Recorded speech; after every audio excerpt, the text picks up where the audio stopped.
말씀 출애굽기 2장 1절에서 10절 우리 같이 한 목소리로 합독합시다.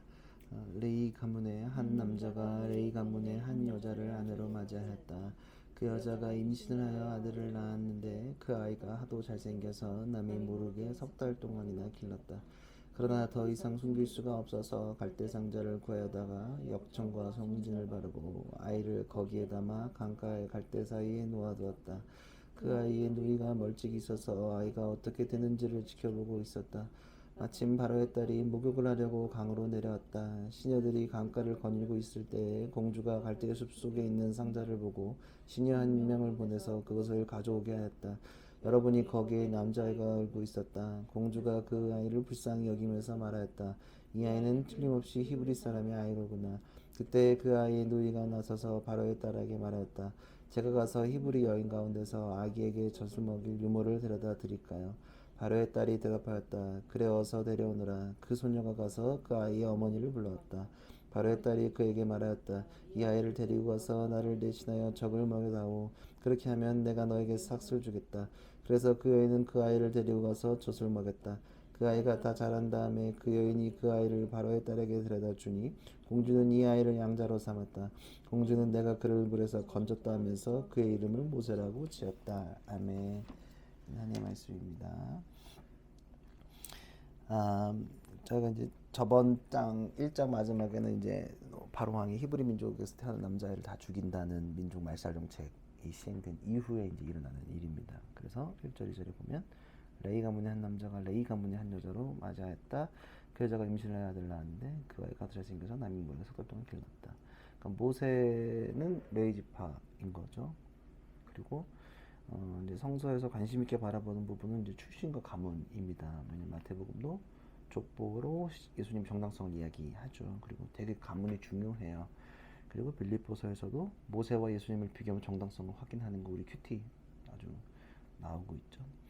그래서 레위지파 이때 당시는 아니었지만 후에는 레위지파의 역할은 땅을 유업으로 받지 않고 제사를 관장하는 역할을 하죠. 레위지파가 하는 것들. 그래서 사역팀 보통 이름들 레위지파 뭐 레위 그냥 그런 거 많이 해요. 그래서 그리고는 이제 후에 이제 모세는 자신 손으로 하나님의 광야 장막을 세웠고 또 이제 다른 지파들은 땅을 받지만 유업으로 받았지만 후에 이제 이야기가 이제 집으로 다 도착하면 간 도착하면 그렇지만 이제 레위 지파는 11지파를 받죠. 그러니까 땅이 없지만 예배를 관장하는 일들. 그래서 이것 때문에 얘는 11조에 대한 개념에서 예배를 위해서 사용하고 하나님의 쓰이는 것들이 여러 데서도 나오게 된 거죠. 왜냐면 레위 지파 일도 안 했으니까. 자, 그런 것도 있고, 자, 이제 예배와 믿음을 통해서 이스라엘의 정체성과 민족을 살리는 그 일, 모세가 무엇을 통해 집으로 가는 여정 속에 서 있는 이스라엘 사람들에게 구원 허락할지 우리는 간접적으로 알 수 있습니다. 왜? 모세가 레위 지파구나. 그냥 간과할 수 있지만 후에 보면 이게 굉장히 의미 있는 거죠. 예수님이 예배와 예수님과 모세를 비교하는 게 굉장히 많단 말이에요. 우리가 이번에 보면서 여러분들이 큐티하면서 그런 것들이 느껴지잖아요. 계속 비교하네. 변론할 때 예수님이랑 모세랑 계속, 그리고 모세가 안 나오는 게 없네. 신약에서는 늘 우리 요한복음에서도 모세를 계속 끄집어내잖아. 모세랑 예수랑 그게 맞아?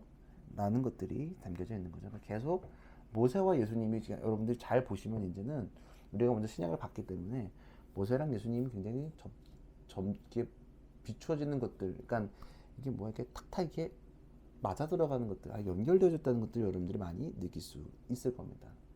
약간 힌트가 깔려 있어요. 그리고는 이제 다시 본문으로 돌아와서 이 절체절명 순간에 레위지파의 남녀가 만나서 아이를 낳았습니다. 그리고 그 아이가 잘생겼다라고 이야기를 합니다.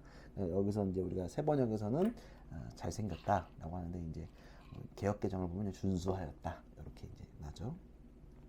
유명한 말 중에 고슴도치도 제 자식은 이쁘다라는 표현을 하죠. 그러니까 가시가 돋아있는 고슴도치도 자신의 자식을 이쁘게 보는 거죠. 그러니까 저도 뭐 조카만 봐도 우리 애기가 안 이뻐도 내 눈에는 그냥 무조건 뭐 모르겠어. 찬이를 이쁘게 보는지 안 보는지 난 몰라. 관심도 없고. 근데 내가 보기에는 우리 찬이가 제일 이쁘니까 세상에서 제일 이쁘고 뭐 아이 뭐 지금 7세 아이 중에서는 뭐 내가 1등이지 뭐. 전 세계에 있는 7세 아이 2016년에 태어난 아이 중에는 내가 볼 때 1등이다. 왜냐면 내가 보기에는 이제 뭐 빠질 게 없으니까 너무 귀엽지 뭐. 자, 이제 30대 전후에 있는 미혼 청년들이 조카들에 푹 빠져 있죠. 이제 우리 뭐 전기도 거의 뭐 덕질을 하는 수준이니까 이제 덕질하고 여기는 이제 아직 없어서 그렇긴 한데 많이 주위에 있잖아요. 조카 덕질을 하는 사람들이 좀 있단 말이에요. 많이들 하고. 그러니까 아무리 인간적으로 이쁘지 않는 가정의 아이들도 누가 봐도 저 집은 부모님이 못생겼어. 그러니까 인간적입니다. 그러니까 하나님 보시기 전혀 아닌데 인간적으로. 근데 우리가 그녀들의 자녀들에게 이쁘지 않다고 말하지 않죠. 그리고 그들이 보기에도 안 이쁘다고 얘기 안 한단 말이에요. 그러니까 내가 보기엔 그냥 인간적 표현입니다. 그냥 좀 약간 아쉽다 막 이런 거 있을 수 있잖아. 전혀 아니에요. 그래서 농담 삼아 엘리베이터에서 애들 보면 뭐 남자 여자 상관없이 잘생겼다라고 하면 안 된다며. 혹시 여자아일 수 있어서 그래서 이쁘다라고 표현하라고 하더라고. 그러니까 중의적으로 이쁘다 이렇게 하라고 하더라고. 여하튼 누가 보든 부모가 아이를 보면 예쁠 수밖에 없어요. 정말로 정말로 이게 아이를 보면 그럴 수밖에 없죠. 이 아이가 머리 클 때가 제일 이쁘잖아. 이 삼등신 시절이랑 이 전반전 후반전 나눠주는 시절이 제일 이쁜데 뭐 여튼 자 그래서 이렇게 보면 하나님 그러면 이쁜 사람만 구별해 사용하시나 그런 거 아니고 그런 거 절대 아니겠죠. 부모의 마음에서 모든 아이들을 사랑할 수밖에 없는 존재들입니다. 그러니까 그래서 오늘 잘생긴 이쁜 아이는 우리 모두를 이야기하는 거죠. 사랑할 수밖에 없는 존재들. 다 잘생긴 거죠. 뭐 준수한 거예요. 개혁에 좀 준수한 거죠. 그러니까 뭐 전혀 그렇고 여기서 재밌는 건 뭐냐면 여기서 잘생겼다. 여기는 이제 개혁에 준수하다. 이게 뭐냐면 히브리어로 토브라는 단어를 써요. 토브 가끔씩 이제 가게 이름 중에서 커피집에서 토브 이런 거 많을 거예요. 토브 이게 이제 보시기 좋았더라. 라고 하는 거. 하나님 모세를 보시고 좋았더라. 근데 요거 보시기 좋았더라 단어 어디서 사용한 것 같아. 어딜까? 보시기 좋았더라. 창세기에. 어디 창세기 어느 순간에. 다 만드시고 나서 보시기 좋았더라. 토부. 보시기 좋았다. 우리를 보고 보시기 좋았다. 우리 존재 자체. 하나님의 생명을 힘입어 지금 살아가고 이 땅을 딛고 살아가는 모든 사람을 보시기 좋았다라고 오늘 남자아이한테도 말했지만 우리한테도 동시에 말씀하신다는 것을 기억했으면 좋겠어요. 왜냐하면 이 단순히 늘 말하지만 모세 얘기가 성경책에 있는 얘기가 아니라 지금 우리 이야기로 다시 지금 초대하고 있기 때문이죠. 3절 4절에 그러나 더 이상 숨길 수가 없어서 갈대 상자를 구하다가 역청과 송진을 바르고 아이를 거기에 담아 강가의 갈대 사이에 놓아두었다. 그 아이의 누이가 멀찍이 서서 아이가 어떻게 되는지를 지켜보고 있었다. 그러니까 돌 이제는 아이들이 주로 하는 일은 이제 먹고 자고 울고가 이제 그 아이들이 하는 일인데 말 못한 아이들이 그러니까 자신들의 의사 표현을 이제 울음으로 하죠. 그러니까 100일이 지나가면 울음소리도 커지고 감당이 어렵죠. 커지니까. 그리고 이제 이 아이도 커갈수록 숨길 수가 없죠. 울음도 크고 둥치도 크고 하니까 뭐 여기에 뭐 변변찮은 못장이나 있었겠어. 그냥 한쪽을 숨기기도 어려워지는 한계에 도달했을 거죠. 그러니까 이제는 보내줘야 하는 것들을 이 부모는 알게 되는 거죠.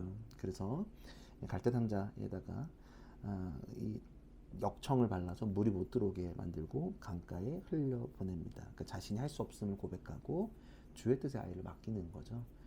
정처 없이 흘러가잖아요. 그러니까 이 갈대 상자를 보면서 떠오르는 것이 혹시 또 있나요? 아까 우리가 토부는 창세기 창조를 떠올렸는데 이건 뭘까? 이 갈대 상자를 보면서 힌트는 상자고 물에 또 떠내려가는 게 있어. 하나 더 있어요. 우리가 잘 알고 있는 거. 잘 생각해 보세요. 다 아까 금방 나올 것 같아. 또 물을 떠내려가. 기억해 보세요. 물에 떠내려가는 게 하나 더 있네. 방금 아까 우리 단반에 나왔는데 그 비슷한 언저리에 있는 이야기인데 누가 큰 걸 만들었어. 이거 비스무리하게. 노아가 방주를 만들었죠. 자, 잘 끄집어내 보세요. 자, 그러면 노아의 방주와 모세의 갈대상자는 공통적으로 물이 스며들지 못하죠. 무엇이 원래 역청. 세 번역에는 송진이 발라져 있다라고 표현합니다. 그러니까 역청, 송진, 히브리어로 코페르인데 이거는 원어를 잘 보면 구속, 구원이라는 뜻을 가지고 있어요. 그러니까 물이 스며들지 못하게 하고 상자와 방주안을 구분하고 지켜주는 역할을 합니다. 물은 우리를 살리기도 하지만 물은 우리를 죽이기도 해요. 그러니까 굉장히 물이, 그러니까 되게 하나님을 물로 표현하는 게 나는 굉장히 적절하다고 봐요. 예, 예수님이 물 마시면 물이 사는데 물을 너무 많이 마시고 빠져오면 죽어. 이제 지켜주는 것도 마시는 분도 마시게 하는 분도 주님이고 그 물에서 지키시는 분도 주님이시는 거를 여러분들이 좀 기억했으면 좋겠어요. 그러니까 물에서 우리를 구원하신 하나님을 볼 수 있다. 노아 이게 좀 갈대상자에 역청이 없으면 이 아이는 그냥 죽는 거거든. 어디로 가지도 못하고 죽어요. 하나님이 지키신다는 것. 그리고 방주와 이 갈대상자의 공통점이 뭘까? 하나 더 비슷한 것 같은데 뭐예요? 뭐가 없어? 두 개다. 방향키가 없다는 거예요. 그러니까 내가 조종하는 것이 아니라 하나님의 뜻 안에 맡겨져 있음을 알 수 있죠. 요한복음 14장 6절에 우리 옛날에 배웠던 거 예수께서 그렇게 말씀하셨다. 나는 길이요 진리요 생명이다. 나를 거치지 않고서는 아무도 아버지께로 갈 사람이 없다. 그러니까 주님이 내 인생의 방향키를 잡지 않으면 우리는 갈 수 없다. 길의 여정은 주님만이 아시고 그런 것도 우리가 고백하는 거예요. 그러니까 제가 출애굽기 이 전체적인 주제를 집으로 가는 길로 했는데 집으로 가는 길은 모세가 이끌어가는 것이 아니라 누가 이끌어 가신다? 하나님이 잡고 이끌어 가신다는 것을 이제 이 출애굽기 2장에서 우리는 볼 수 있는 거예요. 내가 하는 게 아니야. 그냥 주님의 그 맡기시는 그 길 따라 우리는 간다는 것을 우리가 간접적으로 여기서 알 수 있는 거죠. 4절 5절에 보면 그 아이의 누이가 벌찍여서 아이가 어떻게 되는지 지켜보고 있었다. 마침 바로의 딸이 목욕을 하려고 강으로 내려왔다. 신하들이 강가를 거니고 있을 때 공주가 갈대 숲속에 있는 상자를 보고 신하 한 명을 보내 것을 가져오게 했다. 보내니까 이제 뭐 흘러가죠. 이제 흘러가는데 어디로 가는지는 알 수 없죠. 남자아이의 누나는 이제 얘가 어디로 가는지 궁금하잖아. 걱정되잖아. 아무리. 그쵸. 그럴 것 같아. 나는 이 아이, 그러니까 제가 우리 누나랑 10살 차이니까. 우리 누나가 10살이니까 나한테 편지 쓴 게 있어. 되게 아직도 갖고 있는데 지금 누나 엄마가 가끔 얘기해. 난 이 누나 되는 사람이다. 뭐 너 나오면 잘하고 뭐 이런 거 막 이제 누나가 나한테 편지 쓴 게 있어. 삐뚤빼뚤하게. 그러니까 우리 누나 같을 것 같아. 그러니까 얼마나 기다리고 기다렸겠어. 이쁘고. 예, 또 나이 많은 누나가 아마 그거겠지만 따라갔으니까 아이니까 우리 누나 그 즈음일 것 같아요. 그러니까 남동생이 흘러가는 걸 보는 거야. 그리고 그가 마침 강가에 목욕하고 있는 이집트 공주 근처에 멈추게 되는 거죠. 흘러 가더니 물살 따라 가다 보니까 그곳에 있는 대로 흘러가는 거죠. 6절 7절에 여러분이 거기에 남자아이가 울고 있었다. 공주가 그 아이를 불쌍히 여기면서 말하였다. 이 아이는 틀림없이 히브리 사람의 아이로구나. 그때야 그 아이의 누이가 가서서 바로의 딸에게 말했다. 제가 가서 히브리 여인 가운데서 아기에게 젖을 먹인 유모를 데려다 드릴까요? 하나님은 우리의 상상을 넘어서 역사하십니다. 하필 또 그 순간 그 시각에 이집트 공주를 만나요. 그리고 그 공주는 남자아이를 불쌍히 여겨요. 불쌍히 여겨요. 생각을 조금 더 해보면 이집트 사람과 히브리 사람은 피부색이나 생김새가 완전히 구별돼요. 그러니까 우리가 아무리 동아시아 계열이면 몰라. 어렸을 때. 근데 우리가 봐도 대충은 안단 말이야. 근데 동아시아는 좀 헷갈려. 근데 동남아 사람이면 우리랑 어렸을 때 봐도 확연히 구분할 수 있어. 아, 얘네 그쪽이구나. 무시가 아니라 그쪽 계열이라는 걸 확인할 수 있죠. 비슷해요. 그러니까 근데 또 이 공주가 불쌍히 여긴다는 게 또 재밌는 게 뭐냐면 바로 왕이 명령을 했단 말이야. 뭐라고? 다 죽여야 된다는 거. 그러니까 이 상황 전후사정을 다 아는 거야. 이거 불쌍할 수밖에 없는. 근데 그 여인에게 사실은 왕의 명령 가운데 자기가 이집트 민족이면 뭐 죽여도 무방하다라고 생각할 수 있지만 왕의 명령과 상관없이 분율함을 여기는 거죠. 그냥 이집트 공주는 방금 말씀드렸다시피 그냥 히브리 사람과 상관없는 사람인데도 적대적인 사람인데도 불구하고 이 아이를 건져냅니다. 그리고 이 연결이 정말 사람을 통해 할 수 없는 하나님 섭리 가운데 구원을 받는 일들이 일어나는 거죠. 방향키가 없는 배, 결국 하나님의 뜻대로 움직이는 것을 여기서 우리가 확인할 수 있습니다. 인간의 상상으로는 전혀 알 수 없는, 아마 이 부모가 의도하지도 않았을 그런 일들이 여기 가운데 일어나는 거죠. 원래 상을 지켜던 남자의 누이가 재빨리 공주에게 다가가죠. 궁이 여기는 모습을 봤겠지. 얼마나 난리가 났을 거야. 막 리액션이 되게 많지 않았을까. 막 놀래가지고 또 애기는 좀 준수했대, 잘생겼대. 그러니까 또 이쁘니까 또 막 그랬을 거예요. 그러니까 그 빈틈을 파고들어. 유모를 소개시켜 준다라고 바로 당돌해요. 이 누나는 당돌해. 이거 어디서 본 것 같지 않아? 최근에 시놉시스 중에서 이거 난 갑자기 뭐가 떠올랐어. 이거 최근에 영화가 하나 기생충이 떠오르더라고. 그런 거 비슷하게 제가 소개시켜요. 물론 이게 악의적으로 걔네들은 약간 악의적이었지만 악의적이진 않지만 하여튼 갖다 대요. 그러면 딱 진짜네. 이거는 뭐 이거 뭐 장난 아니에요. 남자애는 누이의 루모를 알선해. 그러니까 이 공주는 젖이 나오지 않는 거죠. 어떻게 또 공주가 키우겠어? 무조건 공주가 하는 거죠. 그래서 8절 9절에 바로의 딸이 대답하였다. 그래 어서 데려오너라. 그 소녀가 가서 그 아이의 어머니를 불러왔다. 바로 때 그렇게 말하였다. 그 아이를 데리고 가서 나를 대신에 젖을 먹여다오. 그렇게 하면 너에게 내가 삭소를 주겠다. 그래서 그 애는 그 아이를 데리고 가서 젖을 먹였다. 그러니까 공짜로 아이를 키울 수 있는 하나님의 은총을 여기서 경험해요.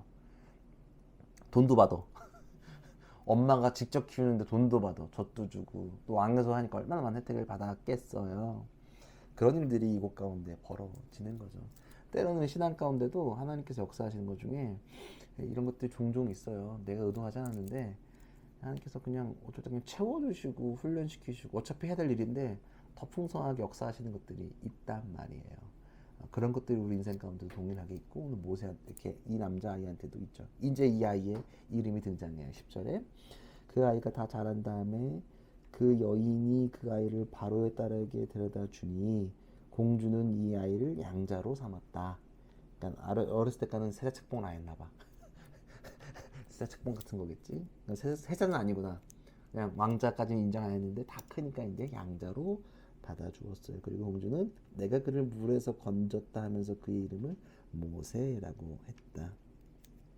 이집트식 일이에요. 건져냈다. 모세가 건져냈다, 구원했다는 뜻을 갖고 있죠. 모세의 여정, 이스라엘 백성을 건져내는 일을 하는 것들을 2장 1절 10절에서 우리는 확인할 수 있습니다.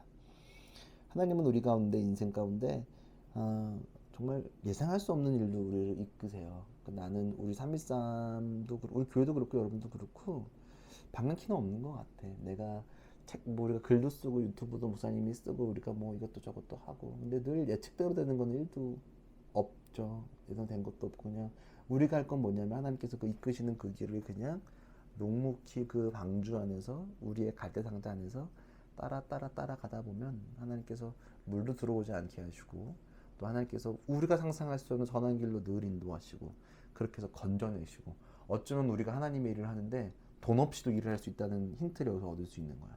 하나님은 돈이 없어도 살리신다. 네, 그런 믿음을 갖고 나갔습니다. 제가 돈을 안 쫄아요. 없는데 없어. 우리가 뭐 그렇다고 해서 우리가 돈이 뭐 많고 우리가 특별하게 엄청난 뭐 직업을 잡을 가져서 그런 것도 전인데 하나님께서는 분명히 그 때에 맞춰서 역사하신다는 믿음을 우리가 갖고 나가면 좋겠다. 우리 교회가 정말 이번 투립 여정을 보면서 부사님이 우리 가운데 허락하신 일이 분명히 있다라는 믿음. 그러니까 정말로 또 그 투립 가운데 말씀도 묵상하면서 하나님 우리를 이렇게 이끄시려고 있다라는 믿음이 확실하게 있는 거야. 많은 사람을 살리겠다 우리가. 그리고 분명히 이 은혜가 있는 곳에 사람이 올 수밖에 없고 건져낼 수밖에 없다라는 것들이 저희한테 다가오고 있다는 것을 기억했으면 좋겠고 또 여러분들도 하나님께서 이런 식으로 건져내셨다. 계획대로 된 거 없잖아.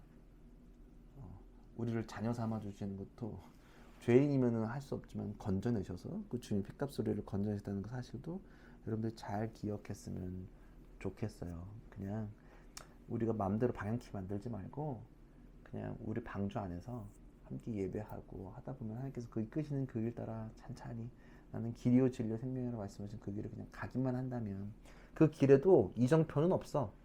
예수만 보고 그냥 걸어가는 거야. 방주도 마찬가지고 그 가대상자도 마찬가지고 주님만 보고 그냥 가는 거예요. 그러면 반드시 그 뜻 가운데 하나님께 섭리하심이 있을 거라는 믿음을 가졌으면 좋겠어요. 이번 뭐 우리 온누리교회에서 집회 제 옆에서 보면서도 하나님께서 만지심이 느껴져. 그리고 어제도 의정부 가서도 회복이 막 느껴져. 상상할 수 없는 회복들 그런 고백들이 일어나고 있다는 거죠. 그러니까 맡기고 천천히 우리는 그 길 따라 갔으면 좋겠다. 좀 더뎌도 괜찮고 그리고 우리가 내가 상상할 수 없는 하나님의 건지심 이집트 공주한테 갈 줄은 아무도 몰랐는데 하나님께서 그 길을 훈련시키시고 거기서 교육을 시키시잖아. 왕의 교육을 그 왕과 궁궐에서 받는 그 교육들이 얼마나 수준 있는 교육들을 이 아이가 받았을지 상상할 수 있는 거거든요. 그러니까 방향키가 내 인생에 없다고 쫄지 마시고 방향키가 없는 게 정상이다. 신앙 안에서는 방향키가 없다. 우리가 조정할 수 있는 것들이 아무것도 없다. 우리는 타는 것뿐이다. 그 하나님께서 지키시고 간다는 그 사실을 여러분들 잘 기억했으면 좋겠어요. 진짜로. 우리는 방향키가 없습니다. 그냥 그 길을 가는 것뿐. 그 길을 타기만 하면 하나님께서 알아서 돈을 받으면서도 하나님의 일을 할 수 있는, 어쩌면 돈이 없어도 살리시는, 돈이 없는 이 아이에게 교육하시고 훈련시키시고 알아서 역사하시는 하나님께서 그것까지도 보고 계획하시는 것들을 여러분들이 잘 봤으면 좋겠어. 절대 돈에 쫄리지 마시고 맡겨드리고 내 인생도 흔들리지 마시고 갔으면 좋겠어요. 모세만 요거 다 아는 내용이어서 아주 간단하게 얘기하는 거. 이게 믿음이거든. 맡기는 것. 엄마의 마음으로 또 모세가 우리니까 우린 다 준수하고 잘생겼어. 하나님 보시기에는 다른 것들이 있는 것이 아니라 그런 것들이 우리 가운데 담겨져 있다는 그 사실을 여러분 잘 기억했으면 좋겠습니다.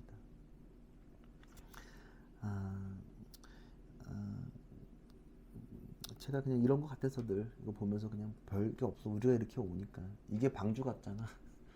여기 있는지 뭐 알았나? 근데 막 이렇게 목사님 오시니까 이게 좁은 거야. 둘이 오랜만에 또 있으니까.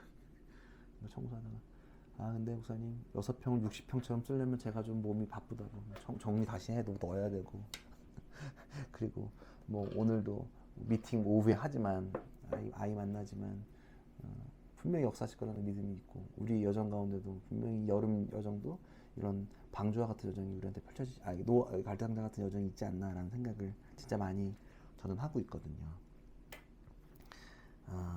같이 우리 기도하면서 마무리 해봅시다.